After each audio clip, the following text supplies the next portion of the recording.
الحمد لله الذي هدانا لهذا وما كنا لنهتدي لولا أن هدانا الله أشهد أن لا إله إلا الله وأشهد أن محمدا عبده ورسوله صلى الله عليه وسلم. السلام عليكم ورحمة الله تعالى وبركاته. Waalaikumsalam warahmatullahi wabarakatuh. So dadako tayo ngayon sa Battle of Al-Qadisiyah, no? Ito ang pinaka-popular na digmaan sa panahon ni Umar ibn Khattab radiyallahu an, ang ikalawang khalifa sa pananampalatayang Islam sa panahon ng Propeta Muhammad sallallahu alaihi wasallam. So nung malaman ni Umar ibn Khattab radiyallahu anhu ang paghahanda ng mga Persian upang libulin ang maliliit na bilang ng Muslim doon sa Iraq, na nandoon sa Iraq. So dito si Umar ibn Khattab radiyallahu an ay nag-utos siya kay Mutsanna na humanap siya o hanapin niya o puntaan niya ang mga tribo na nasakop ng mga Muslim na kung saan ay makipaglaban sila sa mga Persian. In this situation, ito ang kauna-una ang pagkakataon na iniutos ni Umar ibn Khattab radiyallahu an ang itinuring na mahalagang paglilingkod, meaning sabilitan ito. Lahat ng Muslim na may kakayaang makipaglaban, may sandata, meaning walang sakit, hindi matanda, malusog ang katawan, may mga sasakyan sila, may mga sasandata sila, sabilitan silang pinasasabihan ni Umar ibn Khattab radiyallahu an na makipaglaban sa mga Persia, sumama sa mga kamusliman. So, in this situation, si Muhammad Faraj, ang author ng Askariya al-Islamiyya, ito ay nagkamali na sinabi niya ang unang paglilingkod ng sapilitan ay sa panahon ni Umayyad Dynasty, meaning kila Muawiyah radiyallahu an. Hindi. Ang unang gumamit ng paglilingkod ng sapilitan sa isang bagong kawan o pagtawag bilang mga kawal ay si Umar ibn Khattab radhiyallahu anhu ang gumawang sapilitan. Lahat ng Muslim na may kakayaang lumaban at mga sandata, malakas, malusog ang katawan, na sa obligadong ugulang, lahat sila ay hanapin ni Mutsanna na sila ay yayaing makipaglaban sa mga Persia at ito ay obligado na sundin nila ang Khalifa radhiyallahu an. So dito pagkatanggap ni Mutsanna sa sulat ni Umar ibn Khattab radhiyallahu an, agad niyang pinuntaan ng mga tribong mayroong mga Muslim at pinagtatawag ang mga ito upang makilaban sa mga Persia. Meaning matindi talaga ang labanan dito. Can you imagine, pati ang mga Makata, mga Poets, mga Tanyag, lahat hindi pinadala si Umar ibn Khattab radhiyallahu an sa digmaang ito. Maging ang kanyang mga gobernador na itinutok sa mga bawat kanilang nasakupang lugar, ipinag-utos niya sa lahat ng mga gobernador na ito man ang mga taong ito ay mayroong mga kabayo, mayroong mga physical strength, malalakas ang kanilang katawan, may karunungan, na ipadala lahat ang mga taong ito sa kasama ni Mutsanna laban sa mga Syria. Napakatindi ng labanan at paghahandang ginagawa ni Umar ibn Khattab radhiyallahu anhu. Sa kabilang banda, saya nasabi natin, pinalitan yung babae noon. Hinanap nila Waalaikumsalam. Hinanap nila ang isang anak na kung saan dapat mamuno, na kung saan tinatawag ito si Yazdagir. So ito si Yazdagir, siyang namumuno ngayon. Ang mga tao sa Persian, ang kanyang mga tagusunod ay nagkaroon ng katatagan. Nagkaroon ng katatagan ngayon ang kanilang panloob bilang resulta sa paghirang kay Yazdagir. At dito ay nagkaisa ang mga tao kay Yazdagir na sumunod sila, at nagkaisa ang mga ito na sila ay susunod sa kanilang bagong leader na ganap. Waalaikumsalam warahmatullahi wabarakatuh. So sila ay susunod sa isang namumuno na kung saan ganap silang susuko, ganap silang susuporta sa kanya. So pinag-utos sa ganito ni Yazdagir lahat ng nasakop ng mga Muslim, ay puntahan nila, nagpadala siya ng malalaking grupo para ito ay akayin muling sumama sa kanila ng sapilitan. So dito ay nilusog nila ang mga tribong maliliit na ito na nasakop ng mga Muslim. Dahil dito, ang mga Muslim nakita ng mga Persya ay malakas, mga Persa, umatras sila at pinabayaan ng mga taong nasakop nila na sa kanila ang desisyon kung sila ay magtataksil sa kasunduan o tatalikod sa pananampalataya Islam. Actually, lahat ng Muslim sinama nila Persa dito. Yung ayaw, iiwanan nila. Walang problema sa kanila yaon. That's why, umatras sila Muthanna at ang mga ito na nakipagkasundo ng peace treaty sa kanila, tumalikod sila. Dahil alam nila, mas mapersa ang Persya ngayon kaysa sa mga Muslim. That's why, tumalikod sila, binali nila ang proteksyon ng mga Muslim, binali nila ang kanilang mga kasunduhan. So in this situation, nakita ni Muthanna na hindi uubra ang mga Muslim. That's why lumabas sila sa Persya, sa Iraq, sa Persya, lumabas sila at pumunta sila sa boundary nito. So meaning, lumabas ang mga Muslim at sila ay nagkampo sa Dukar. Sila ay nagkampo sa Dukar at ang mga iba nagkampo sa Ta'af at sa iba-ibang lugar. Ngunit malalapit. Dahil kapag sinalakay ang isa, makikita ito agad ng kabila at masasabihan ng kabila at makakatulong sila. Meaning, dikit-dikit lang sila. Saan sila pumunta? Boundary ng mga Arabo, boundary ng mga Persya na kalaban nila. So doon sila ngayon, boundary, parang guhit, dito sa Arabo, dito sa mga Persya. So in this situation, ay tinatawag ni Umar bin Khattab radhiyallahu anhu lahat ng Muslim, saan man sila mayroong alam na Muslim, tawagin sila, sapilitan silang sumama. At dito, si Umar bin Khattab radhiyallahu anhu, alam natin sa sinabi niya noong nakaraan, gusto niyang ipadala ang hari ng mga Muslim, meaning siyang namumuno laban sa hari ng mga Persya.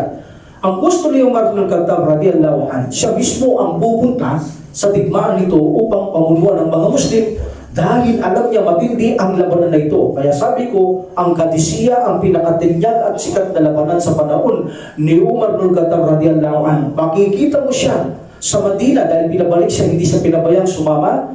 Hindi siya mapakali. Balisang-balisa siya. Lahat ng taong nakikita niya dumarating, humihingi siya ng balita saan gagaling. Pag sinabi ng ganito, nadismayado siya. Pag naggaling sa ganito, nadismayado siya. Balisang-balisa. Hindi siya natutulog. Almost hindi siya natutulog. Palapag babalik siya sa labas ng Madina, sa loob ng Madina.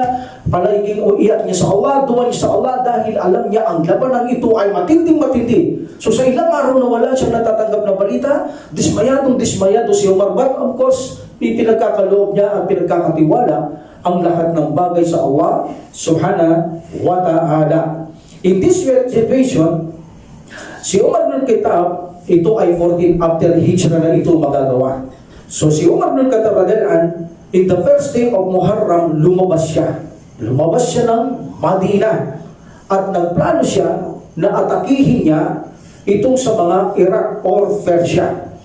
At dito ay iniwan niya muna si Ali ibn Abi Talib radhiyallahu anhu na siya muna ang magkapagkatiwalaan sa Madina habang nasa labas siya ng Madina. At nagkampo siya sa tinatawag na Sirar. Itong Sirar na ito, almost 3 miles ito sa labas ng Al-Madina.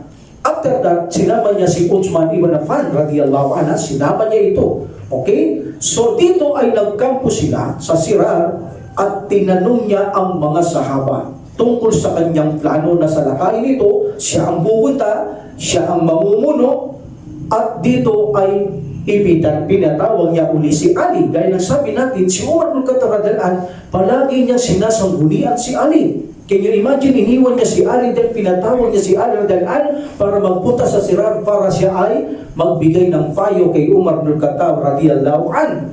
So nang sinabi ni Umar bin Khattab radhiyallahu anhu, siya ang mamumuno, lahat sila agree na pupunta si Umar bin Khattab radhiyallahu anhu sa Iraq o Syria, ngunit kumontra si Ali radhiyallahu anhu.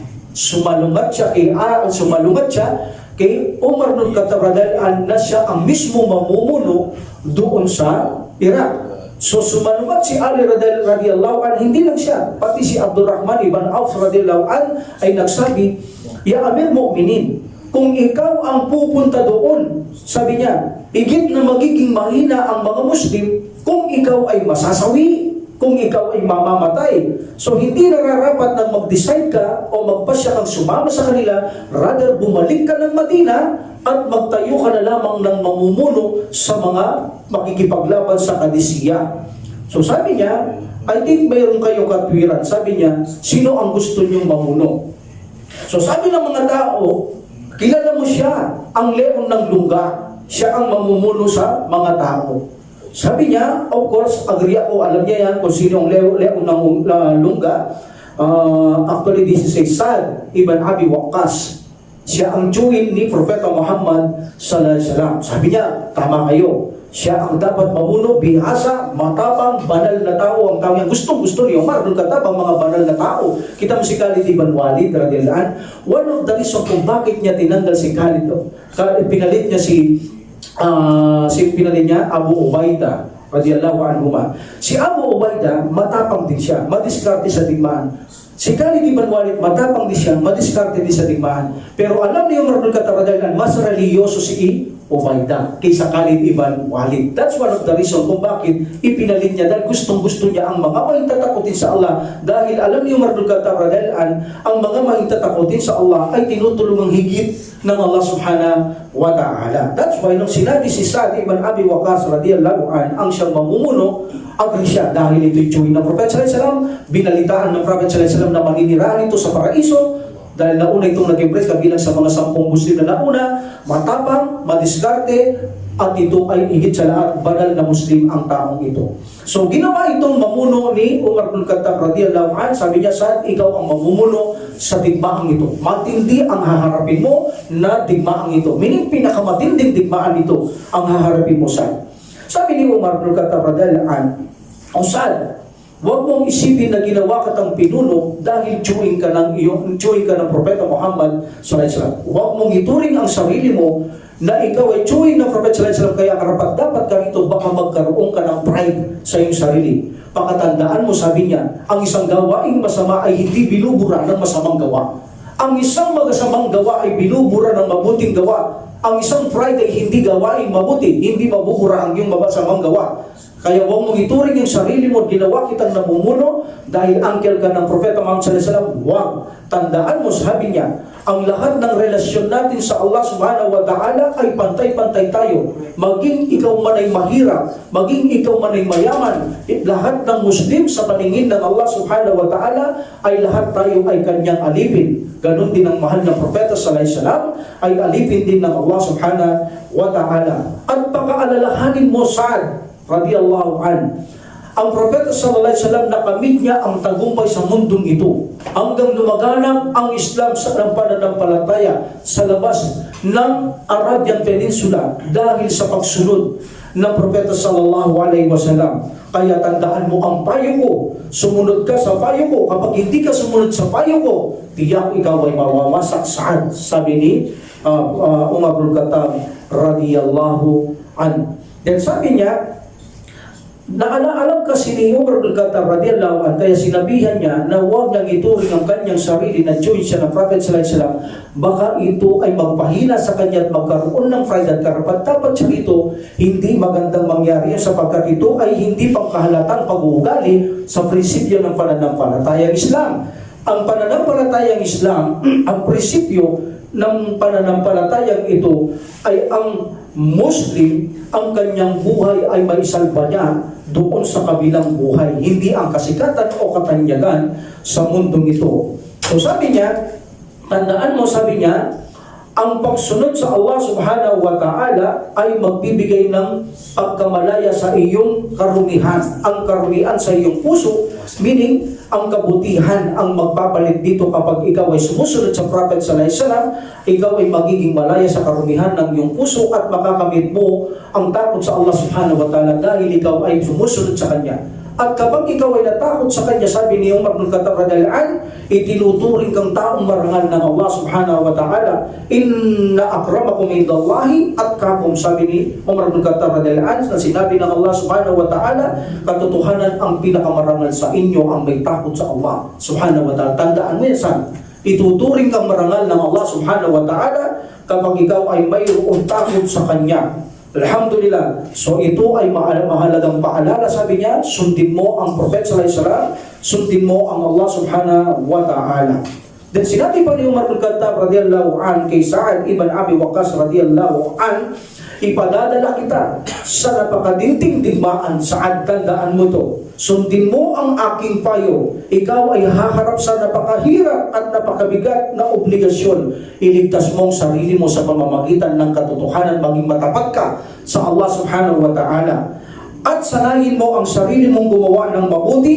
Simulan mo sa iyong sarili at ituro mo sa iyong mga kasamahan. At ito ay magbubuo sa iyo ng pagsasabar o pagtitimpi, at ang pagtitimpi, anumang mangyari sa inyo ngayon, ay tatanggapin niyo ito ng ganap, at ang pagtanggap na ito ang magbibigay takot sa inyo sa Allah subhanahu wa ta'ala. Katotohanan, ang takot ay may kombinasyon na dalawa. Sabi ni Umar bin Khattab radhiyallahu anhu sa kanya, ang sino man ang sumusunod sa Allah subhanahu wa ta'ala, tunay na kinasusuklaman niya ang mundong ito. Ang sino man ang sumusuway sa Allah, tunay ni minamahal niya ang mundong ito. Mag-ingat ka sa, huwag kang susuway sa Allah subhanahu wa ta'ala, sabi ni Umar bin Khattab radhiyallahu anhu. And then sabi niya, ang sino man matakot sa Allah subhanahu wa ta'ala, gagawin niyang maging magaan ang inyong sitwasyon. At gagawin ng Allah subhanahu wa ta'ala ang pasanin ninyo na kanyang bigyan ito ng solusyon, at patatawarin kayo ng Allah subhanahu wa ta'ala. وَمَنْ يَتَّقِ اللَّهَ يَجْعَلْ لَهُ مَخْرَجًا وَمَنْ يَتَّقِ اللَّهَ يَجْعَلْ لَهُ مِنْ أَمْرِهِ يُسْرًا وَمَنْ يَتَّقِ اللَّهَ يُكَفِّرْ عَنْهُ سَيِّئَاتِهِ وَيُعْظِمْ لَهُ أَجْرًا. Sabi ni Umar bin Khattab radhiyallahu anhu, ang sino mang natatakot sa Allah, gagawing madali ng Allah subhanahu wa ta'ala ang iyong sitwasyon, pagagaanin niya at bibigyan niya solusyon lahat ng iyong problema, at gagawin ng Allah subhanahu wa ta'ala na patawarin niya kayo at dadagdagan niya ang biyaya sa inyo. Meaning, matatalo niyo ang mga kaaway, masasamsam niyo ang lahat ng kayamanan na ipinangako na Allah subhanahu wa ta'ala na magiging mana ng mga Muslim ang buong kalupaan o ang kalupaan sa panahon nila. So si Sa'ad ibn Abi Waqqas radhiyallahu anhu, pumunta siya na ngayon sa Iraq. Okay, sa mga Persia.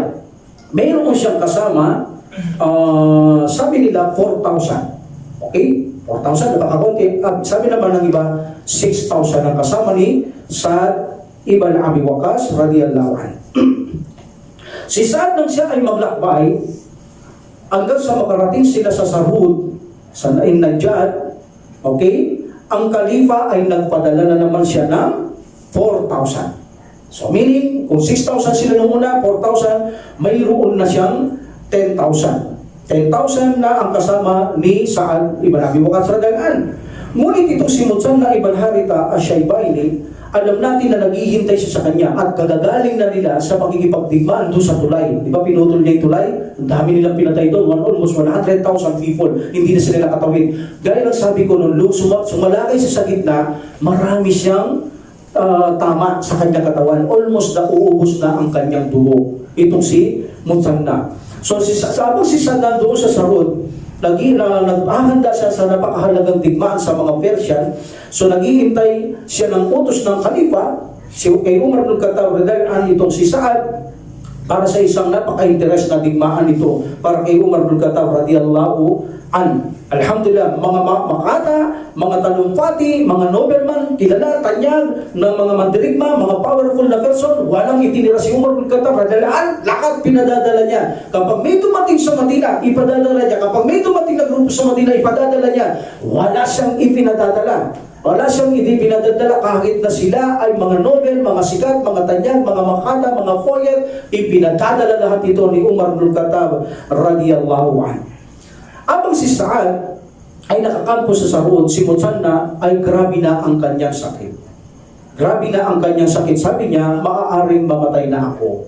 Nararamdaman ko ng hinang-hina na ako, ubus na ang aking dugo. So dito sabi niya, kapag namatay ako, ina-appoint ko sa inyo si Bashir ibn al-Qashasiyya na inyong magiging mamuno. At dito, bago mamatay, si Mutsanna, tinawag niya ang kanyang kapatid at siya ay nagbilin. Nagbilin siya sa kanyang kapatid para kay Sa'ad ibn Abi Waqqas radhiyallahu anhum, at pagkatapos ay sumurrender na ang kanyang kaluluwa sa Allah subhanahu wa ta'ala. Ano ang bilin? Ang bilin ni Sa'ad, sabi niya, sabihin mo, ang bilin ni Mutsanna, kay Sa'ad, sabi niya, radiyallahu anhuma, sabihin mo sa kanya, sabi niya sa kanya kapatid, pinabili niya, na huwag siyang lalaban sa loob ng border ng Iraq. Huwag siyang lalaban sa border ng Iraq, sa mga Syria. Rather, lumaban siya boundary to boundary. Kung sakali, sa boundary to boundary, magapi nila ang mga kaaway, sabi niya, madali nang masalakay ang mga nalalapit dito. Ngunit kung hindi, bumalik o umatras lang sila at maraming mga Muslim o maaaring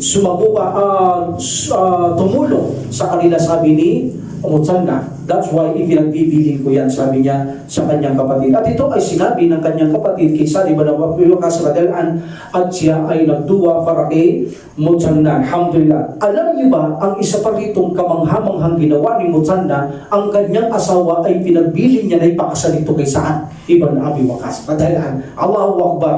Binigyan niyang kalayaan ang kanyang asawa. Alam natin, kung gusto niyong makasama ang inyong asawa sa paraiso, huwag niyong hayaang mag-asawa ng iba pagkamatay ng lalaki. Yan ang sabi ng Prophet sallallahu alaihi wasallam sa mga sahaba. Because one of the sahaba, sabi niya sa asawa niya, bago siya namatay, gusto mo ba akong makasama sa paraiso? Sabi niya. Oo, sabi niya. Narinig ko ang sugo ng alas, sabi niya, ang sino mang huling maging asawa ng lalaki sa mundong ito, siya ang asawa niya doon sa paraiso. So, meaning, dito, ibinigay niya kay Sa'd ibn Abi Waqqas radhiyallahu anhu. Pinagpili niya na pakasalan ni Sa'd ibn Abi Waqqas ang kanyang asawa. Bagamat, alam nila ang hadith na yan, pero may wisdom dito. Dahil alam ni Mutsanna, mas matuwid na tao si Sa'd ibn Abi Waqqas, at alam niyang higit na makaliligtas sa kanya ang kanyang asawa. Why the wills of Allah, hindi mapapariwara dahil alam niya, pinangakuan na ito ng Prophet sallallahu alaihi wasallam, paraiso na ito, matuwid ito, maalam ito, isinandal niya sa kaligtasan ang kanyang asawa. So dito, tinanggap ito ni Sa'd ibn Abi Waqqas radhiyallahu anhu, after the idah, after the 3 menstruation,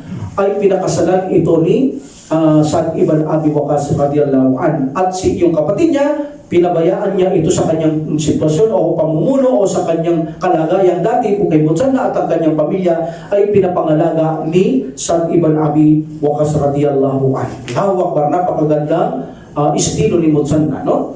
Okay, now, si Umar bin Khattab radhiyallahu anhu ay nagpadala ito ng sulat upang makipagdebate sa mga Persian ang mga Muslim. Lawak ba? Papasok ito sa Persia para makipag-ugnayan sila. So ito ang pinili ni Sa'd ibn Abi Waqqas radhiyallahu anhu. Pito rin ang suggest ni Umar bin Khattab radhiyallahu anhu. So all in all, 14 daiya ang pupunta sa mga Persian. Si Rustam ang namumuno dito. Powerful ang kalaban nila. So sila ang pupunta rito at papasok dito para makipag-usap sa mga Persian. Ang namumuno sa mga 14 na ito ay si Nu'man ibn Mukrim. Nang marating nila ang madaing pumasok sila, bawal patay dito. Dito ay mga mensahero. Hindi pwedeng patay ng mga ito. Pumasok sila sa hari ni Yazdagir. Okay? Bata, itong tao niya, si Rustam. Yan ang namumuno. But si Yazdagir, yung pinalit nila doon sa babae, bata pa ito, almost 21 years old. So nang dumating ito kay Yazdagir, sabi niya, sa mga Muslim, sabi niya, ano ang ginagawa ninyo? Bakit sabi niya, gusto niyo salakayin ang pinakamalalim na lugar namin? Ano ang dahilan, sabi niya? So sino man ang nagsalita sa kanya, sabi niya, ang Allah subhanahu wa ta'ala ang mahabagin, kinahabagan niya kami, kinalugdan sa pamamagitan ng pagpapadala ng kanyang sugo, at ipinagutos niya kami gumawang mabuti at ipinagbawalan gumawa ng masama. At pinangakuhan niya kami ng kabilang buhay. Kung kami susunod, kami ay magkakaroon ng mabuting buhay sa mundong ito hanggang sa kabilang buhay. May mga tribo na sumunod sa amin, nag-Muslim. May mga tribo naman na hindi sumunod, ngunit sila masaya at maligaya dahil may peace treaty sa amin. So nagsimula ang aming sugo, sabi niya, na sakupin niya ang sarili niyang lugar. Hanggang sa ito ay lumawak na lumawak at ipinag-utos niya sa amin. Pagkatapos ng Arabia Peninsula ay lumabas kami sa malapit dito upang sakupin ang mga lugar. Hindi manakop dahil sa karangyaan at kayamanan, kundi manakop para ibalik ang karapatan ng Allah subhanahu wa ta'ala, ang manlilika na siya lamang ang dapat sambahin. Bigyang kaluwagan ang kasikipan. Bigyang katarungan ang paggawa ng hindi makatarungan katulad ninyo na gumagawa sa mga tao na pinasisikipan, pinahihirapan at hindi nyo binibigyan katarungan ang mga tao. Sabi niya, matapang si Mukrim, sabi niya, now sabi niya, kung tatanggi kayo sa gusto namin na mag-Muslim kayo, magbabayad kayo ng tax. Allahu Akbar, pumasok lang to ha. Magbabayad kayo ng tax. Kung ayaw nyo magbayad ng tax, magkakaroon tayo ng digmaan. Allahu Akbar, 14 katao, daan-daang libo ang kaharap nila. So yun ang sabi niya. So sabi na ni Yasdagir, alam mo sabi niya, wala akong alam na bansa sa kalupang ito na miserable at kukunti ang bilang at naghahati-hati pa kayo maliban sa inyo. Inaakala niyo bang matatalo niyo kami? Sabi niya, yun ay katangahan sa inyo. Katangahan sa inyo yan, sabi niya. Akala niyo, kaya niyo kaming talunin? Kasi salita nila, magbabayad. Kung hindi magbabayad ng tax, magkakaroon ng digmaan. Pero anong response ng mga Muslim? Tumayo si Mughira ibn Sararas, radiyallahu an. Sabi niya, sa sinabi mong kami mahirap, yes, naniniwala kami at walang kaduda-duda. Miserable ang buhay namin, sabi niya, kaming mga Arabo. Pero nagpakita ng habag ang Allah subhanahu wa ta'ala sa amin nang ipadala niya ang Propeta Muhammad sallallahu alaihi wasallam sa amin. Nag-iba na ang aming buhay. Hindi na totoo ang yung sinasabi. Kung tutusin, kung nanaisin namin, magiging mayaman pa kami sa inyo. Ngunit hindi kami interesado sa makamuntong buhay, sabi niya. At muli, sinabi ni Numan, sabi niya, either magbayad kayo ng tax o magkakaroon tayo ng gera. Nulit niya, o kayo magmumuslim. So sabi ni Yasdagir, kung hindi lamang kayo mga envoy, mensahero, pinapatay ko na kayong lahat sabi niya.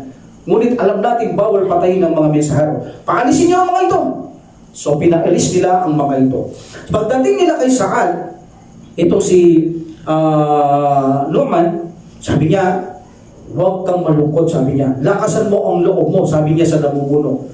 Kami sumusumpa sa Allah subhanahu wa ta'ala, mayroong nagbigay sa amin ng sansusi sa kanilang kaharian na mapapasa atin ang kanilang kaharian. Ano sabi niya? Si Rustam, sabi niya, sinabi sa amin, si Rustam, yung mamumuno nila, leader ng mga sundalo, bata ni Yasdagir. Si Rustam, sabi niya, may mga sundalo siyang kasama na napakarami, sabi niya, almost 100,000 strong soldier may ganun siyang kasama. At dito sa panahon ng Sabat, sila ay dumaan sa kuta. Ito ay isang bayan sa pagitan ng Madain at Babil. So nakamit niya, sabi niya, ang Arabo. So sinabi ni Rustam sa kanya, anong nagdala sa iyo dito? Sabi niya, anong gusto mo sa amin? Sabi niya, kami ay hinahanap namin ang pangako sa amin ng Allah na aariin namin ng iyong lupa at ang iyong mga anak kung hindi kayo susuko magmumuslim. Sabi niya, so gano'n sabi ni Rustam, ang mga sinasabi mo yan, magiging kontrolado kami sa iyo? Sabi niya, yes, sabi niya, alam niyo ba kung bakit kayo malulupit? Dahil sa inyong mga masasamang gawa, ibabagsak kayo ng Allah subhanahu wa ta'ala. So dito pinatay ito ni Rustam.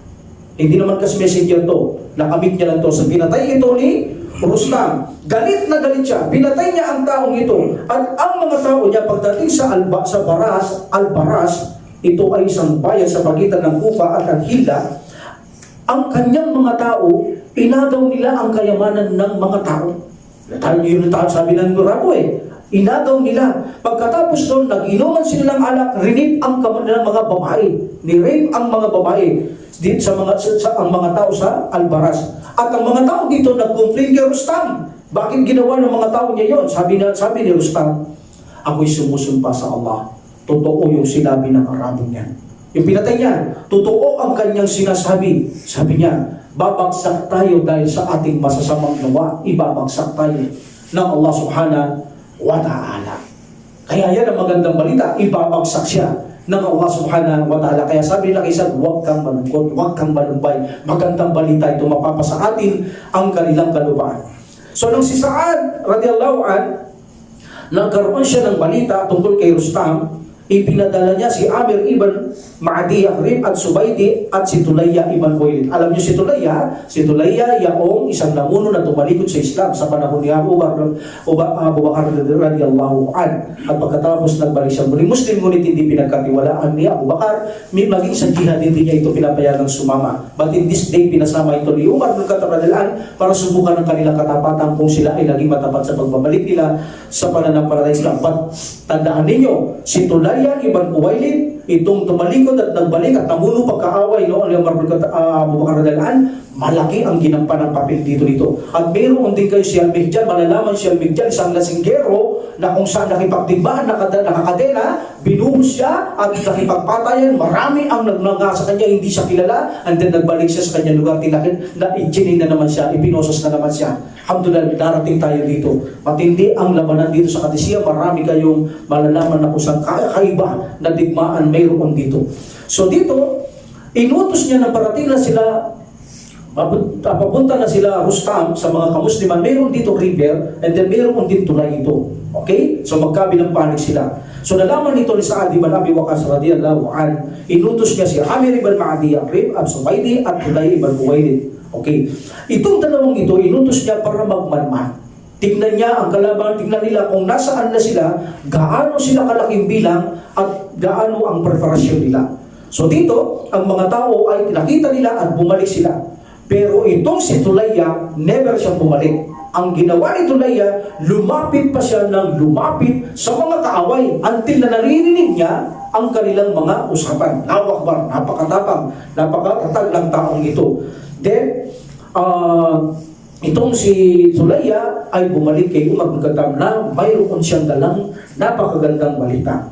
Then, itong si Rustam ay naglakbay ang kanyang mga sundalo hanggang marating nila ang Hira until marating nila ang Kadisiya. Ayan na, nasa Kadisiya na sila. This is a battle of Kadisiya. At the bridge, kung saan sa tulay na tinatawag na Atik, na kung saan haharapin nila, kaharap na nila almost ang kampo sa kabilang tulay, nandun na rin ang mga Muslim. In this situation, ang mga taong ito, ang mga Persian, mayroon silang 33 elephants. 33 elephants, so nakaraan, ginagamit nila itong panakot ng mga kabayo. At alam natin, itong 33 elephants, may kahon sila tataas, nakatali ito, may mga tao sila, napakataas, hindi mo kaya. Ginaganyan-yan nila ay yung mga Muslim. Pinispada, sila saksak, pinapala, wala kang kalaban-laban. Dito, 33 elephants, malalaking elephant dito. At sanay ito sa pakikipaglaban, kaya nalang dumibensa, kaya nalang pumatay ng tao sa pamamagitan ng pagbalubot ng tao o aapakan nila ang mga tao. Alhamdulillah, so 33 ang kanilang elepante. Nang sila ay makapagkampo na, nagpadala ng salita si Sa'd, sabi niya, nagpadala sila ng salita kay Sa'd, itong si Rustam. Sabi niya, magpadala ka sa amin ng isang tao na makakausap namin. So nagpadala si Sa'd kay Rustam, nagpatawag si Rustam. Si Rabi ibn Amir, siya ang dumating sa kanya, nakita niya si Rustam, nakaupo siya sa tronong ginto. Trono ang kanyang ginto ni Rustam. Okay? Nakaupo siya sa tronong ginto, ang kanyang daanan may carpet na makapal. Bago ka pumunta sa trono, nakalatag ang kanyang carpet at may mga unan siya. Mayroon din siyang higaan doon. So dito, lumapit si Rabi, okay? Nakasakay siya ng kabayo. Nakasakay siya ng kabayo, ang kanyang espada nasa kaluban, ang kanyang espada nakadikit din doon ang kanyang sibat. Itong si Rabi. So hindi papatay nito. Yung messenger to, lalo na siya nag-request si Rustam.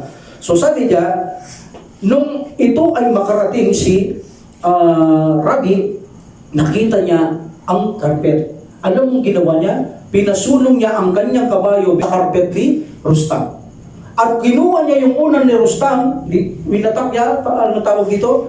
Pinirat niya, iyon ang pinantali niya sa kabayo. At yung kanyang sibat, nung naglalakad siya, nagsandal siya sa kanyang sibat at itinutusok niya habang nalalakad siya, sinisira niya yung carpet. Pero dahil mensahero siya, hindi siya pwedeng galawin ni Rustam. So sabi ng mga tao, tanggalin mo ang espada mo. Sabi niya, kung ako ang nagkusang pumunta sa inyo, gagawin ko ang inutos yung tatanggalin ko. Pero dahil kayo ang nag-imbita sa amin, hindi ko tatanggalin ang aking espada. Wala nang magawa si Rustam. Napapabilib na lamang si Rustam, napakatapang na tao, isa lang ito. So umupo siya sa harapan ni Rustam, ngunit hindi sa karpet. Binitawan niya yung espada niya sa lupa at umupo siya sa lupa at ang sinabi niya, hindi ako umupo sa kasangkapan mo. Meaning hindi ako umupo sa mga kamararang nakikita ko sa iyo. Insulto na naman yun. So dito, tinanong siya ni Rustam, ano ang dahilan na nagdala sa ito sa inyo, sabi niya. Ang sabi niya, ang Allah ang nagdala, subhanahu wa ta'ala, ang nagdala sa amin dito. At walang nagpapadala maliban sa kalooban ng Allah subhanahu wa ta'ala. At kami ay naririto upang akayin kayo sumamba sa Allah.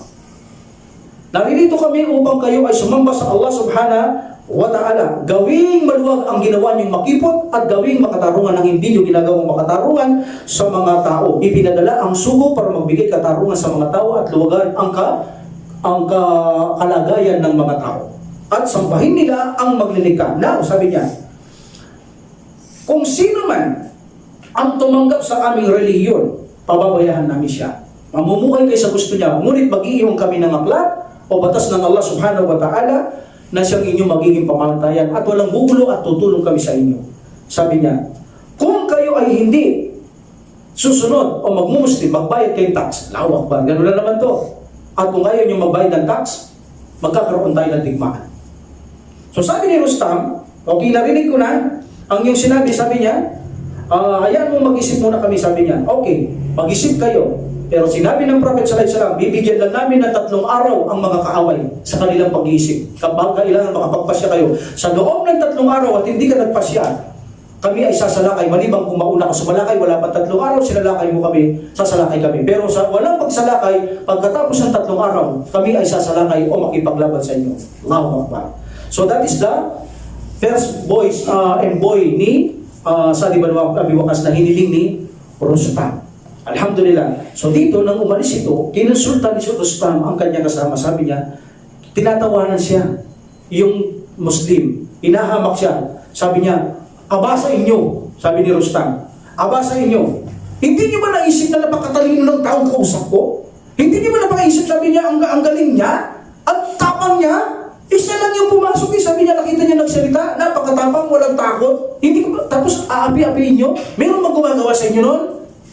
Pahiya sila kay Rustam. Si Rustam, napapabilib na siya. On the second day, sabi ni Rustam, pangalawang araw to, 3 araw lang. Padalan mo pa ako ng 1 tao, sabi ni kay Sa'd radiyallahu anhu. So pinadala niya naman dito kay Sa'd. Hindi na siya.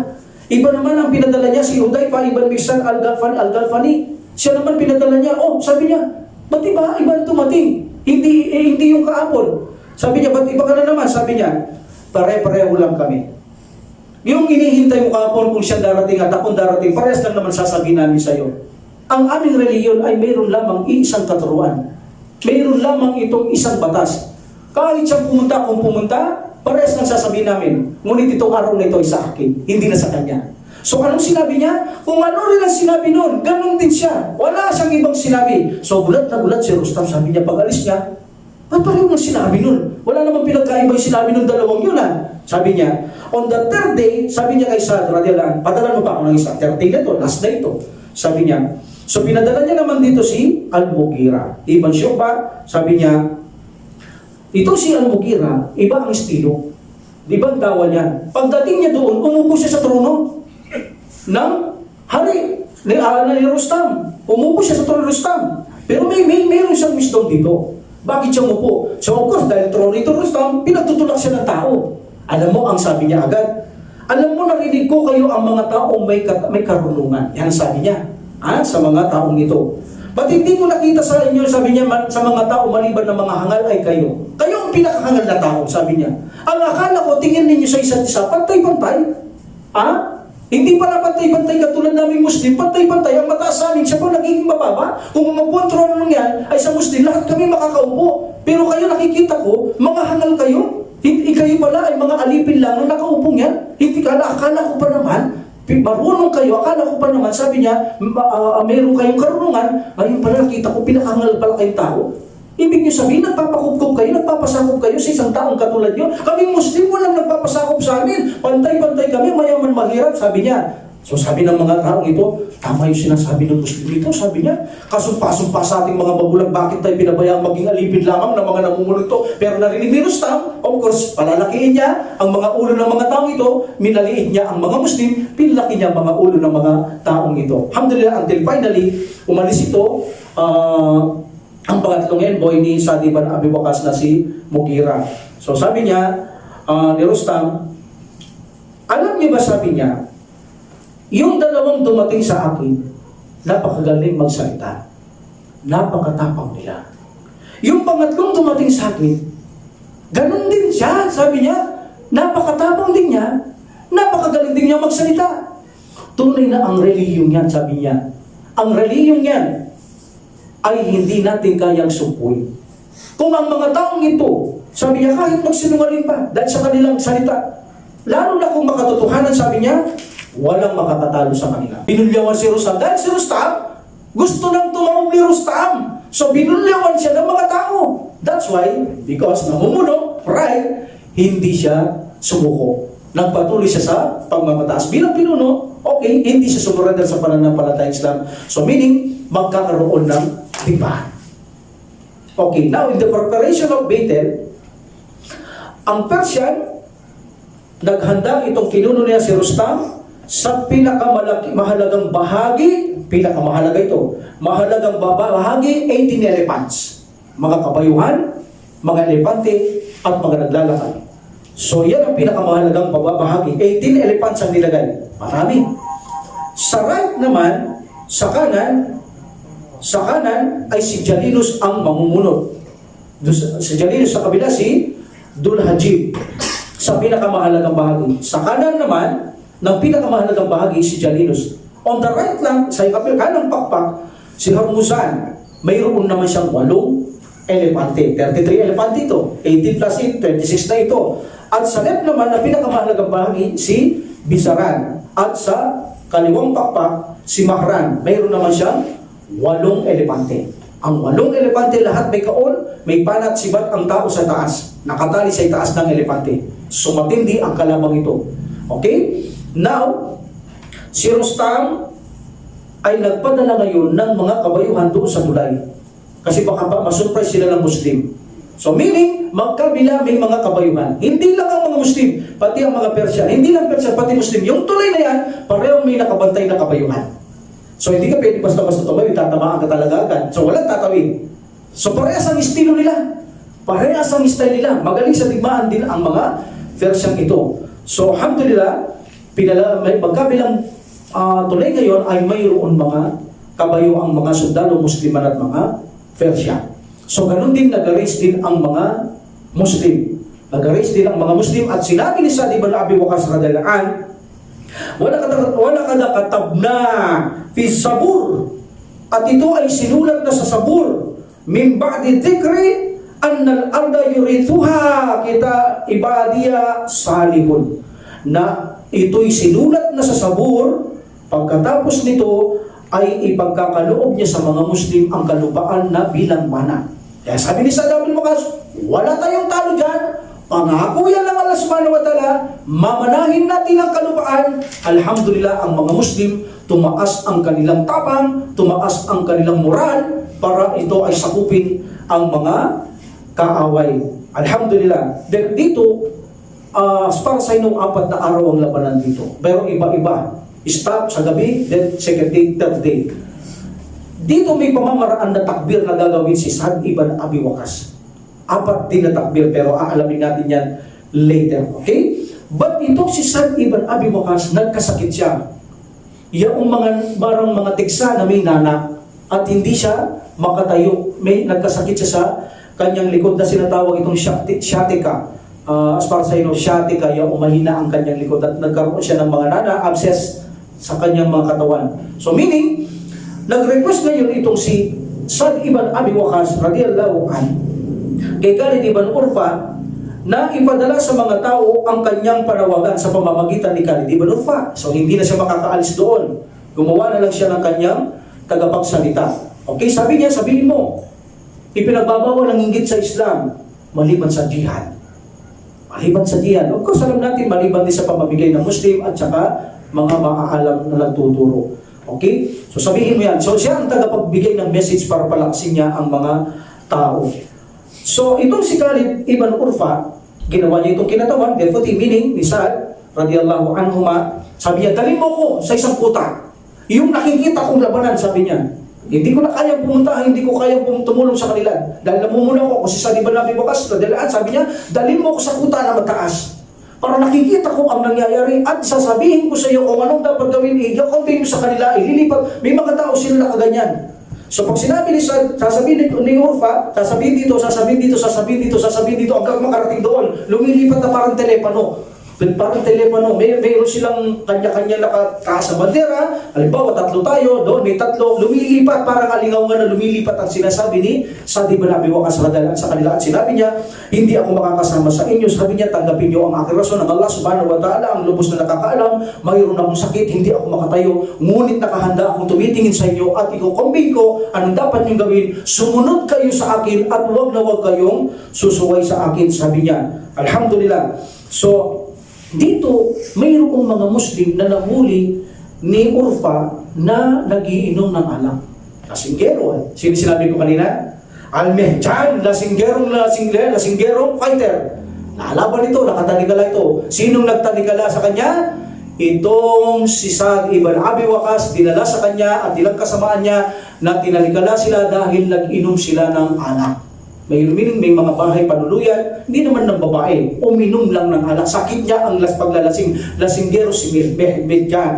Okay, si Abu Mihjan. So, pagmula kayo sabi ni Sa'd, walang gagaya. Sino mong gumaysa ngayon sa mga ito, paparusahan ko na talaga sila. Ito paparusahan, ipoposas ko lang mga ito, itatanikala ko sila. Sabi niya, so alhamdulillah, nakatayo ngayon si Sa'd sa kanyang kuta o nakahiga sa isang report, nakahiga lang sa unan habang tinitingnan niya ang mga kanyang kasamaan.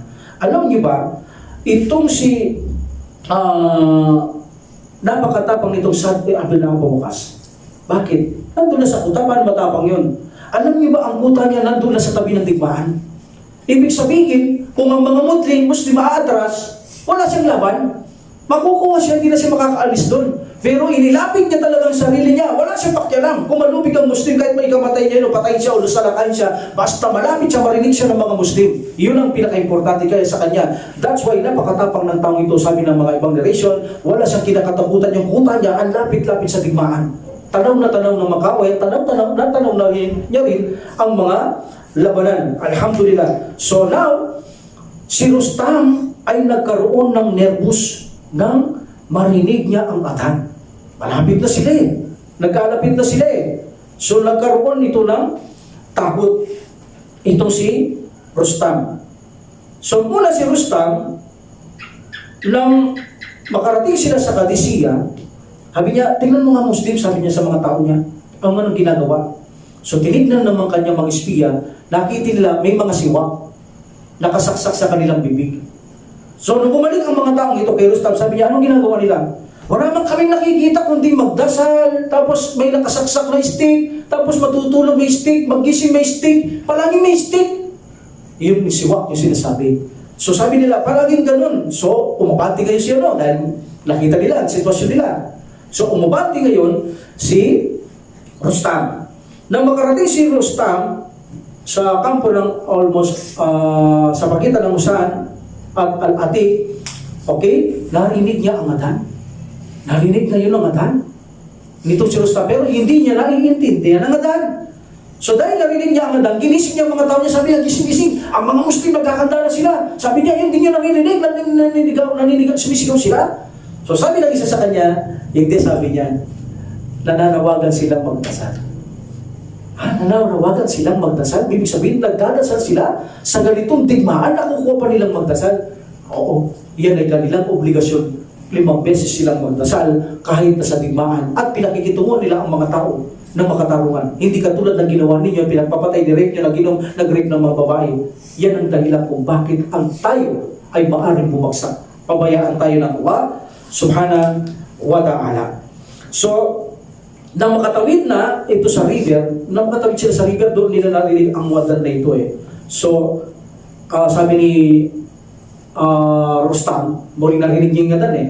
Pagtawid nila ng river, sabi niya, pinapatay ako ni Umar. Yung pinuno, pinapatay ako ni Umar. Meaning, napakabanal ng kalaban nila. Paano sila matatakot? Sabi niya, sa isisip niya, paano sila matatakot kung maka-Diyos sila at naghahangad ng kabilang buhay? Kami naghahangad lang kami dito sa kalupaan. Paano sila matatakot mamatay? Wala silang talo. Pag napatay namin sila, mananalo sila. Pag napatay nila kami, wala kami panalo, talo pa rin kami. Talo na kami sa mundo, talo pa kami sa kabilang buhay. Kaya sabi niya, pinapatay ako ni Umar. Ninenervous na siya. Ninenervous na si Rustam. At dito, si Sa'd ibn Abi Waqqas, ang kanilang leader, sabi niya, okay. Sabi niya, pinataas niya ang mga moral ng mga Muslim. Talagang dinadawa niya, tinawag niya yung mga nagre-recite ng Quran, pinabasa yung surah Anfal para tumindi, tumaas ang kanilang moral, tumindi ang mga iman ng mga Muslim. Alhamdulillah, sabi niya sa mga iba, maghikayat kayo sa Muslim, basahin yung Quran, suratul Anfal, basahin niyo sa kanila ang gantimpala ng Allah subhanahu wa ta'ala, ang pangako ng Allah subhanahu wa ta'ala. Alhamdulillah.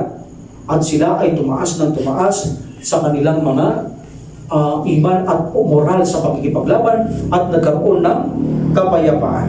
In the day of Arman, this is the day of Arman, first day of Qadisiyah. First day of Qadisiyah. Sinabi nito ni Sa'd ibn Abi Waqqas, huwag kayong gagalaw hanggat hindi ko kayo inuutusan. Meaning, stay ka lang yan. Stay lang kayo. Sa unang takbir, pag nagtakbir ako, Allahu Akbar, mag-Allahu Akbar din kayo. Ngunit ito ay paghahanda lamang. Hindi ko pa sinabi sumalakay, magsipaghanda na kayo. Meaning, maaari na kayong ilagay nyo ang mga espada, mga sibat at maglakad na, etc. ganito. Anda lang. Pag sabi ko ng second takbir, narinig nyo ang second takbir, maghanda na kayo sa paglalakad. At ang mauna ang mga kabayuan. Pag sinabi ko ulit na takbir, lusog ang mga kabayo. At maghintay ang mga naglalakad. Pag sinabi kong 4 na takbir, pagkatapos ng takbir, lahat kayo sasalakay. 4 na takbir. Okay. So, nang makapagsala na sila ng duhur, inutos ni Umar bin Khattab radhiyallahu anhu sa mga alipin, sa mga slave ng Allah na makakalam sa Quran, okay, mag-recite pa sila. Mag-recite pa sila. Suratul Anfal ulit, surah Jihad. Tinatawag Suratul Anfal, Suratul Jihad. That's why ito ang inire-recite sa kanila. Napuno sila ng katapangan, kapayapaan ang mga Muslim. Alhamdulillah. So dito, itong after duhur, nagtakbir na ito si Sa'd ibn Abi Waqqas radhiyallahu anhu, at nag-response na ang mga Muslim, Allahu Akbar! Allahu Akbar! Nagtakbir na rin ang mga Muslim, meaning magpe-prepare na. In the second takbir, nagtakbir na rin, get ready. Okay? Meaning, lalakad at pwede na maganda sa paglakad ng mga kabayo, mauuna na. In the third takbir, pinasok ng mga kabayo ang mga sa kabilang tulay. Salpakan sila. Salpukan na sila. Pinasok na ng mga kabayuan. Third takbir, kabayo ang mauna. Papasukin yung tulay, lalabanan ang kapwa mga may kabayo. Alhamdulillah. So dito si Tulayya, tandaan niyo, si Tulayya malaki ang role niyang ginampanan sa digmaan to. Si Tulayya ibn Khuwailid al-Asadi, alhamdulillah, siya ang maraming pinatay sa unang laban na ito. Na pinatay niya ang mga pinuno sa labangan nito sa mga kabayo. At nakipagtunggali siya ng mubarasa, one by one, meaning draw. Isa-isa, at marami itong napatay na mga popular at mga sikat na mga pinuno itong si Tulayya. Alhamdulillah. So dito, ang mga champion sa kabila, ang champion sa kabilang Muslim at panik, napatay ni Tulayya ang mga champion nilang mga mandirigma. So napatay ito ni Tulayya. So nakikita dito, ng kanilang pinuno na si Rustam, mukhang hindi uubra sa one-on-one. Mubarasa ang mga kanyang tao. That's why, ibinagutos ni Rustam na salakay nito. Hindi kayo uubra sa mubarasa. Salakay kayo. Sasalakay kayo. Okay? So dito, ang takbir ginawa ni Sa'd ibn Abi Waqqas dahil nakikita niya, nanonood siya. Iparating mo, sabi niya sa intobe niya, takbir! Allahu Akbar! Allahu Akbar! So lusog na yung lahat ng naglalakad, takbo! So, para tulungan itong mga nangangabayo. Dahil nakita niya, malusog din ang sa kabila, so takbo. Itong si Rustam, alam niya ang mga Muslim, dahil ninervous na siya, may pangako sa kanya, may babala sa kanya na makakamit itong lupang ito ng mga Muslim, takot na siya. Can you imagine, konti lang ang kalaban, nagpadala siya ng napakaraming mga kanyang mga tauhan para labanan ng mga Muslim. At nakikita niya, ang kadami ng kanyang mga alagad, sila ang nagagabi, sila ang natatalo. Napakatabang ng mga Muslim, sabi niya, napakatabang naman ng mga Muslim nito. Sabi niya, kung lumaban, walang takot mamatay, sabi niya.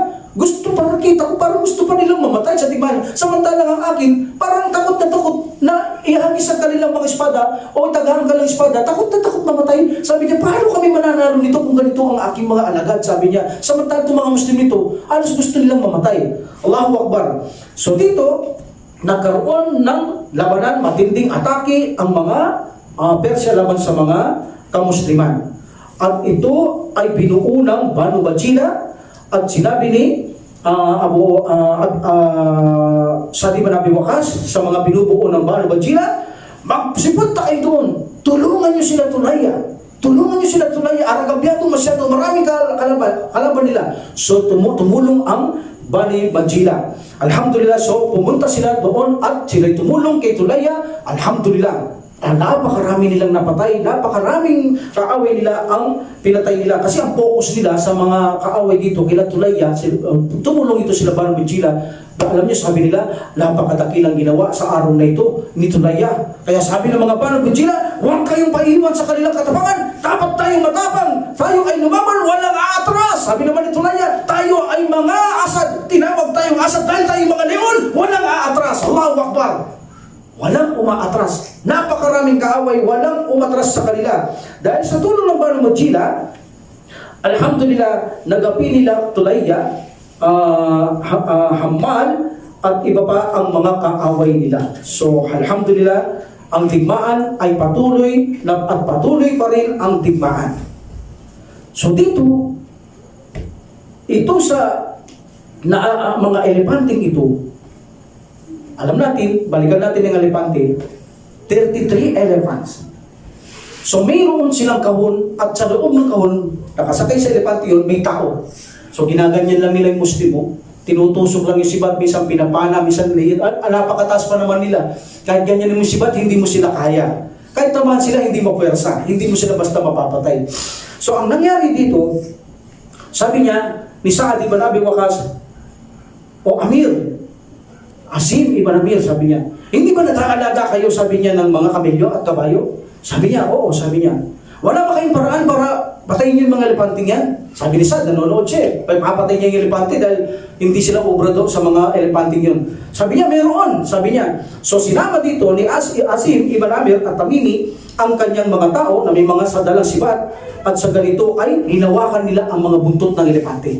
At sila may mga dalang tali. At ang mga tali ay pinag-aagis sa elepante at hinila nila magkabilang tao mga elepante. At pinagpuputol nila ang tali ng mga kahon hanggang sa mahulog yun, pinagpapatay nila ang mga tao. Meaning elepante nila ang kalaban nila. May hawak sa buntot at mga tali tinali elepante para itumba, at ang iba umaakyat at itinutusok dito sa likuran, at ang iba pinuputol yung kanilang uso, pinagpapatay nilang lahat ang elepante. Now, nabawasan ang persa ng mga Persian. Walang elepanteng natitira, pati ang kanilang nakasakay, lahat sila patay.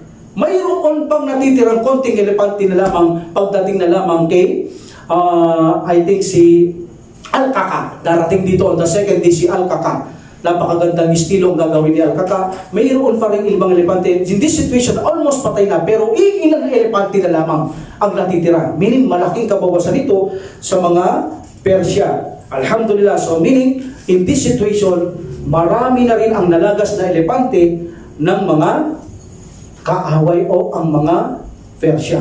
Alhamdulillah. So, in this situation, natigil nung gabi, natapos ito gabi, ang kanilang paglalaban.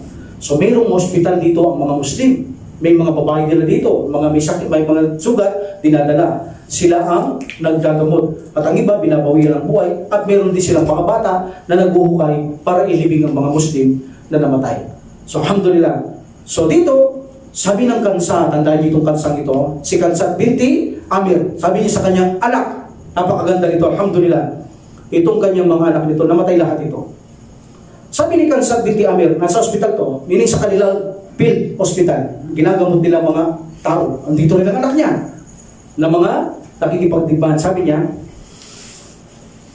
doon sa campus sa Uday, sabi ni Al-Kansat binti Amir, o Sulaim, sabi niya, o ba Sulaim, sabi niya sa mga anak niya.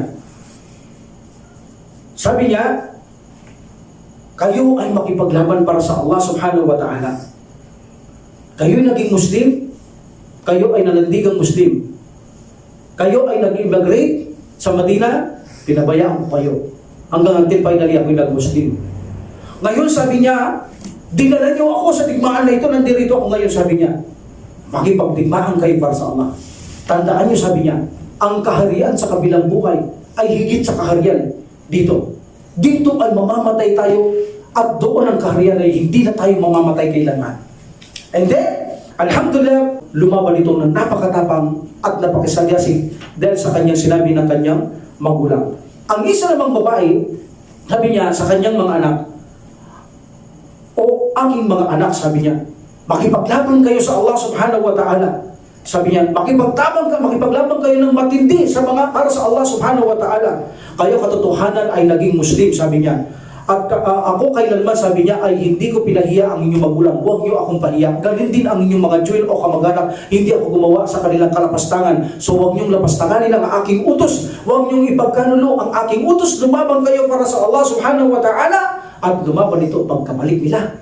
Walang namatay, walang nasugatan sa apat na ito. Pero Day of Abwa, this is the second day on Qadisiyah. Itong si Al-Kaka, ito na si Al-Kaka. Sikat na sikat ang ginawa ni Al-Kaka ito. Al-Kaka, hindi kaya sa timbaan to, sabi ni Abu Bakar Radhiyallahu, katumbas nito ay isang malaking pangkat. Walang taong makakakaya kay Al-Kaka. Iba na in Mubarasa, hindi mo kaya si Al-Kaka, sabi ni Abu Bakar Radhiyallahu, insyaAllah. Itong si Umar radhiyallahu, in-order niya ang governor ng Syria na kung saan doon si Abu Ubaidah. Nandun din si Khalid ibn Walid. Tinanggal na ni Umar bin Khattab radhiyallahu, Ubaidah na ang siyang pinuno. Sabi niya, magpadala ka yung tao ni Khalid ibn Walid radhiyallahu mula doon, mula sa inyo papuntang Qadisiyah. Padala mo doon ang mga tao ni Khalid ibn Walid. At in-appoint dito si Hashim ibn Utbah ibn Abi Waqqas. Hindi si Al-Kaka ang namumuno. Si Hashim ibn Utbah ibn Abi Waqqas, meaning pamangkin naman dito ni Sa'ad ibn Abi Waqqas ang mamumuno dito from Syria para pumunta sa Qadisiyah. Actually, after galing sila sa Iraq, itong si Khalid ibn Walid, ang kasama niya ron 9,000 papunta sa Syria. But now, 6,000 na lang ang pabalik. 3,000 wala. Okay. Now, nang sila ay papunta na, ipinag-utos ni Hashim, mauna ka Al-Kaka. Binigyan siya ng 1,000 person na kasama. Anong sabi ni Al-Kaka? Pagkagising niya, sa gabing niya sabi niya, plano niya, ganito ang gawin natin. Nakahanda na doon ang mga Muslim, naghaharapan na sila, mag-aati tayo sa 10 hati. 100. Mauuna kaming darating. Meaning, pag nawala kami sa inyong paningin, susunod ang isa. Pag nawala sa paningin isa, susunod ang isa. Para matakot ang mga kaaway, iisipin nila maraming darating na Muslim. Dahil alam natin napakarami ng kaaway ng ating mga kapatid, so gagawa tayo ng diskarte para isipin nila walang tigil ang dating ng mga Muslim para tapunan sila ng Allah. Sumantalang takot sa kanilang puso. Alhamdulillah, so meaning, ganun ang ginawa nila in the second day of Battle. Nagaganap ito in Abwat. Okay? So, alhamdulillah. Now, dumating doon habang nakaharap sila, yung dalawang magkalaban, Muslim at Persia, dumating yung mga kabayo, kumakalabog ang lupa. Nagulat yung mga Persia. Inisip na marami na naman dumarating na Muslim. So dumating sila Al-Kaka at nauna si Al-Kaka, nag-alawak, Allahu Akbar, Allahu Akbar. Sabi niya, magalak kayo sa magandang balita. Sabi ni Al-Kaka, marami bang darating na Muslim? Pinaparinggan niya ang mga kaaway. Marami bang Muslim na darating? Hindi lang kami, mga kabayuan din sila. Marami bang susunod? Maya-maya, meron na naman. So dumarating na naman, so makikita mo si Rustam, tumatayo na, natatanga siya. Ano na naman yun? Meron na naman. Sabi niya, meron na naman. Sabi niya, alhamdulillah, maya-maya, meron na naman. So nagugulat na sila dito, nagkakalito na, nakagkakaguluhan na ang mga Persya sa diskarte ni Al-Kaka. Ang ginawa pa ni Al-Kaka, sabi niya, habang hinihintay mga iba, habang hinihintay natin ng iba, sabi niya, gawin yung ginawa namin. Binulungan niya yung iba. Meaning, hindi naman kami marami. 1,000 lang kami, kunwari lang yun. Kayo naman ang gumawa, paikutin nyo rin sa inyo. So, meaning ginawa ng mga Muslim, nagpaikot yung iba, dumarating din yung iba, wala nang tigil ang dumarating, talagang takot na takot ng Russia, ang mga Persia. Sabi ni Al-Kaka, sino ang gusto makipag-mubarasa sa akin? Walang tao ito, sabi ni Abu Bakar, di mo kaya sa mubarasa ito. Sino ang may kaya, gustong magkaroon ng mubarasa sa akin? Gusto ko yung mga champion ninyo. Ayoko yung hindi champion, yung talagang matatag. So, dito lumabas si Bahman Jadawa. Sino si Bahman Jadawa? Ang siyang sumupil sa mga Muslim sa isang digmaan na may elepante doon sa tulay. At napatay nila doon ang kanilang si Ubay, yung pinuno nila. At marami pa silang napatay. So sabi niya Al-Kaka, tama-tama ka. Ikaw ang gustong-gusto kong makaharap para may pagganti ko ang mga kapatid kong namatay sa pananampalataya. Kulang ka pa. para patayin kita. Pagkatapos mo, hihiling pa ako ng mayroong pang gusto lumaban. Uubusin ko kayong isa-isa, insyaAllah. Sabi niya, alhamdulillah. So dito, alam niyo ba, itong si Bahman Jadawa, actually, ito'y matapang. Pero dahil sa salita ni Al-Kaka, nagkaroon siya ng kaduwagan. Alhamdulillah. So dito, nagkaroon ito ng labanan. So lumapit ang isa at yung dalawa. Makikita nyo ito sa story niya, malaki itong katawan. Si Jadawa na ito, malaki tao ito, parang wrestler to. Meaning kapag ganyan mo itak niya, malambot ka, tatapon yung itak mo. So malaki ito, kung kontra kay Al-Kaka, hindi naman ganun siya kalaki. Champion talaga ito si Jadawa. So dito, nagkaroon sila ng mubarasa. Champion to champion. Okay? Alhamdulillah. So until finally, napatay ni Al-Kaka si Jadawa. Nang namatay si napatay ni Al-Kaka Jadawa, Allahu Akbar! Ang mga kanyang mga tawan, may tawan to, maraming hawak to, ninervyos sila. Ninervyos na sila. So sabi ni, alam niyo ba sabi ni Abu Bakar, si Al-Kaka ay higit na mainam sa 1,000 tao. Paano niya kakayanin yun? Katumbas ni Al-Kaka ay 1,000 tao sa digmaan. Allahu Akbar, meaning bihasang-bihasa ito sa digmaan. So pagkatapos niyang mapatay ang mga ito, napatay niya ang ni Al-Kaka ang taong ito, sabi niya, sino pa? Mayroon pa ba? Di ba sabi ko sa inyo, uubusin ko kayong isa-isa? Inshallah, meron pa ba? So may lumapit ngayon sa kanya, dalawa naman. Hindi isa. Alam nila, hindi ubrang isa. So dalawa naman ang lumapit sa kanya, ngunit hindi pinabayaan ng mga Muslim na pabayaan na lang siya. So lumapit si Harith, Ibn Saiban, sabihan sa kanya, sabi niya, Purbano Tamim ito, tinulungan niya si Al-Kaka. So ang kalaban ni Al-Kaka ay si Bayrasan at napatay niya si Bayrasan. Ang kalaban naman dito ni Ibn Sabyan, kalaban niya si Bandawan, napatay niya rin si Bandawan. 3 champion na ang napapatay nila. So sabi ni Al-Kaka, mayroon pa ba? Sinabi ko naman sa inyo, uubusin ko kayong isa-isa. Mayroon pa ba? Sabi niya, alhamdulillah. So dito, lumapit naman ang mga kabayuhan. So dahil kabayo ang lalapit kay Al-Kaka, lumapit din ang Muslim na kabayuhan. So pinatay din nila ito. So meaning, 5 champion, 2 kabayo, 5 champion na ang napapatay. Alhamdulillah. So dito sabi ni Rustam, talaga yata sabi niya, totoo sinabi ng Arabo sa akin. Ibibigay kami ng Allah sa kanila dahil sa naging masama kaming tao. Sabi ni Rustam, si Rustam talagang bigong-bigo na siya rito. Alam niya nang matatalo sila dito eh. Kahit siya mismo, sabi niya, kung ang mga taong ito'y galaging ganito, walang makakapanaig sa kanila. Di ba sabi ng mga tao, binubulyawan siya ng mga tao. So napahiya siya, kaya lang lumaban siya for the sake of tanya, for the sake of pamumuno, pinilit niyang lumaban. Alhamdulillah. Now, duntaan natin si Alba Ibn Jasa. Itong si Alba Ibn Jasa, laylay ang bitukan niya ito. Laylay pero lumalaban siya. Ang nangyari sa kanila, lumabas ang isang ukbo ng Bakar Ibn Wa'il at sabi niya, sinong gustong lumaban sa akin? So dito si Alba Ibn Jasa, sabi niya, ako. So naglaban sila, tinamaan niya ang Persia. Lumitaw, matatalim mga ano nila, biro mo tinamaan niya sa dibdib dito, lumitaw ang kanyang lang, yung baga. Ngunit tinamaan din siya sa tiyan, lumabas ang bitukan niya. Itong si Alba. So lumabas ang bitukan ni Alba, ang daspat ang Persia, patay siya, buhay pa siya. So binabalik niya ang kanyang bituka. Ngunit madulas hindi makabalik. So dumaan ang isang Muslim, sabi niya, tulungan mo ko, balik mo to. So binalik nila, and then babalik, inahawak-hawak niya. But until finally, almost 15 siko, pero hindi siya bumalik lalaban pa rin siya, hawak niya yung bituka niya. But after 15 siko, layo, doon sa pinagsugatan niya, namatay din siya. Hindi na siya nakalaban. Sabi niya, bago siya mamatay, sabi niya, ako ay ya Allah, saksi kayo, nakagawa ako sana na maganda sa pagkikipagdigmaan ito, sana gantimpalaan niyo kaya Allah. Then bago siya mamatay na, sabi niya yun sa Allah subhanahu wa ta'ala. Ito si Uqail, Al-Aram ibn Al-Am Al-Uqaili, so lumabat din ito para makipaglaban din sa single combat. Okay? Ito si Al-Aram ibn Al-Alam Al-Uqaili. So ito ay nakipaglaban din sa isang mubarasa. At napatay niya ito. At misa pa, napatay niya ito. At pinaikutan naman siya ng mga kabayo ngayon.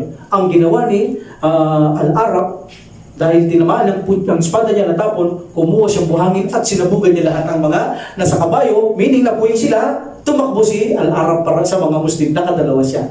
So yun ang ginawa ni al-Arab. So alhamdulillah, now, balikan natin ang sinabi ko sa inyo na si Mihjan. Si Mihjan, ipinosas siya ni, o itinagala o posas ni, sino? Si Sa'd ibn Abi Waqqas doon sa kanyang utak. Dahil nag-inom siya ng alak. Lasinggero siya. Inamin niya naman niya kung bakit, sabi niya sa asawa ni Sa'd ibn Abi Waqqas, nandun yung asawa niya, alam mo, sabi niya, kaya naman tinali ako ng iyong asawa, hindi dahil sa lasinggero ako. Naglasing kasi ako, sabi niya, nag-inom at nagsasalita ako ng wala. Poetry kasi ito pag nagsalita, against dito sa pananampalataya, ayaw ni Sa'd ibn Abi Waqqas, kaya tinali na lang siya, lasinggero pa siya. So meaning, dinisiplina siya. So dito, sa gabing ito, sa Beitel na ito, ilagwat, na tinawag na Laylatul Sawad, As-Sawad, sabi niya, parang hindi ako makakalaban sa digmaan dito. Sabi niya, parang hindi ko makakamit ang kalulugod ng ala, hindi maaari ito. Sabi niya, so pumunta siya kay Sa'd ibn Abi Waqqas, sabi niya, palayain mo ko, lalaban ako. Sabi niya, para sa landas ng Allah. Sabi niya, pagkatapos babalik ako, itali mo na lang ulit, o itali ka lang mo ulit. Sabi niya, hindi, manahimik ka dyan. So dito pinuntaan niya ang kanyang asawa. Sabi niya, o Salma, anak ng Kasafa, sabi, anak ng Al-Kasafa, gusto mo kang gumawa ng mabuti, sabi niya. Sabi niya, ano yun? Pabayaan mo ko, sabi niya, na lumaban pati yung kabayo ko si Al-Balka. Sabi niya, bigyan mo sa akin, sabi niya, o kabayo ng babae, ito pahiram mo sa akin, palending mo sa akin, yung kabayo si Al-Balka, sabi niya. No, hindi ko gagawin niya, sabi niya. Ba't gagawin ko naman sa iya, sabi niya. So, nanungkot siya. So, nangyari dito, nag-istikara itong si babae, si Salma.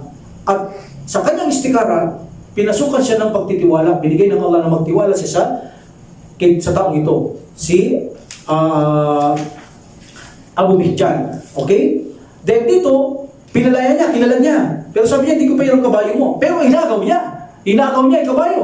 Sabi niya, hindi ko pa hiram sa iyo kabayo ko, sabi ng babae. Pero inagaw niya at tumakbo siya na tumakbo itong si Mihjan hanggang sa makarating siya sa digmaang ito na kung saan nagkaroon na ang mga digmaan, salpukan na ang mga tao dito sa mga Muslim Persia, doon na nagsalpukan, nabot na sila ng gabi. Alhamdulillah, nakita nila ang tao na napakatapang nakasakay ng kabayo, napakarami niyang pinapatay, bawat daanan niya, namamatay ang mga daanan niya. So maraming Muslim ang napapatanga kung saan siya nanggaling, sino siya, kanino siya nanggaling, bigla na lang lumitaw, bigla na lang nakipagdigmaan sa gitna, sa kaliwa, sa kanan, lusob sa kaliwa, sa kanan, sa gitna. Nagtataka sila, hindi siya tinatamaan, hindi siya nasusugatan, pero ang daming tumutumba sa mga Persian. So iba-ibang sinasabi lang, may anghel lang ito, anghel lang Allah subhanahu wa ta'ala, walang laban sila dyan, anak sila ganito, dahil sa figura, si ganito to, dahil hindi nila akalain na si Mihjan yan, dahil alam nila nakatali si Mihjan, malayo nilang isipin yun. That's why, nung marami na ang napatay at nagkaroon ng tigil sa digmaan sa gabing ito, pahinga na muna sila, napagod sila, magkabila ng pahinga, bumalik si Mihjan sa kuta at tinali siya muli ng babae. Pinosas siya muli ng babae si Mihjan. Ito yung tinutukoy na lasinggerong mandirigma na napakatapang. Ito si Abu Mihjan. So nagbalik siya doon at muli ay ipinosas siya ng kanyang asawa na asawa ni Sa'd ibn Abi Waqqas, si Salma. So sabi niya, Sa'd, sabi niya, bakit hindi mo palayain ng taong ito, sabi niya. Nakita mo naman ang kanyang katapatan, sabi niya.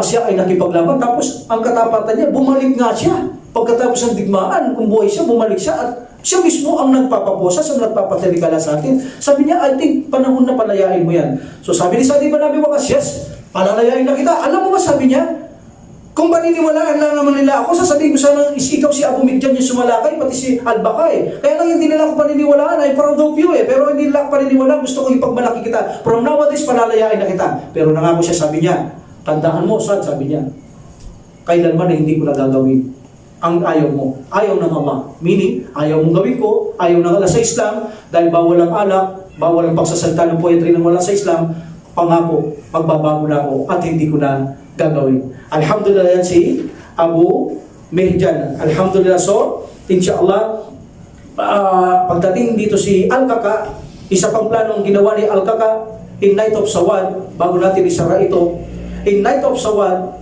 alam natin ang mga elepante noon, tinakot nila ang mga kabayo. Tama? Tinakot nila ang kabayo ng Muslim mga atras, di ba? Bumaba na lang mga Muslim. Kaya Abu Said, kaya napakan doon si Abu Said na elepante, kapatid niya, di ba? So, gumanti siya. Itong si Al-Kaka, kumuha siya ng mga kamelyo at minaskara niya. Ginawa niyang nakakatakot ang mga kamelyo. At ang kamelyong ito, nasa una, ang mga kabayo, sinuportahan ito, At ang mga kabayo ngayon ng mga kalaban, nagsitakbuhan dahil natakot sila sa mga kamelyo na iminaskara, nakakatakot ang kanilang mukha. So ginantian sila ni Al-Qaqa sa katulad ng ginawa ng mga Muslim noon na tinakot sila sa elepante, sa mga ring, natakot yung mga elepante, yun naman ngayon, nakakatakot ang itsura ng mga kamelyo, takbo yung mga kabayo, pati yung mga mandirigma, so kumonti yung mga tao ng mga Persya, yun pinagpapatay nila Al-Qaqa ang mga iba, at ang mga kabayo, pinaghahabol nila yung nagtakbuhan at pinagpapatay nila. Yan ay diskarte ulit ni Al-Qaqa. Alam niyo bang itong kanyang pinuno si Hashim? Proud lang kaya siya pinuno pero sumunod lang siya kay Al-Qaqa. Kung anong gusto ni Al-Qaqa, siya ang nasunod. Division, siya ang nasunod. Naging sunod-sunuran si Hashim. But alam natin, kahit pinuno ka, kung tama ang ginagawa ng iyong tagasunod, kailangan mong sumama sapagkat sa Islam, pinuno ka lamang doon sa lugar na yaon. Ngunit kung ang tama, ang siyang tama, ang Allah subhanahu wa ta'ala ang pinakapinuno sa atin. That's why sabi ni Hashim, kahit na ako namumuno, kung ito'y for the sake of Allah, handa rin ako sumunod kahit tagasunod ko sila sa oras na ito, kung pinuno, pero tama sila, susunod ako sa kanila. That's why, kung anong gusto ni Al-Qaqa, sabi ni Hashim, susunod ako sa gusto niya. Dahil siya ay nasa tamang posisyon at nakikita ko na nanaig ang kanyang diskarte. Alhamdulillah. So inshallah, sa susunod, dadamo tayo sa 30th day of Imas. Inshallah, we will stop here. Wa akhiru da'wat alhamdulillah rabbil alamin wa salatu wa salam ala rasulillah subhanaka allahumma wa bihamdika asyhadu an la ilaha illa anta astaghfiruka wa atubu ilaik. Assalamualaikum warahmatullahi wabarakatuh. Jazakumullahu khairan. Waalaikumsalam.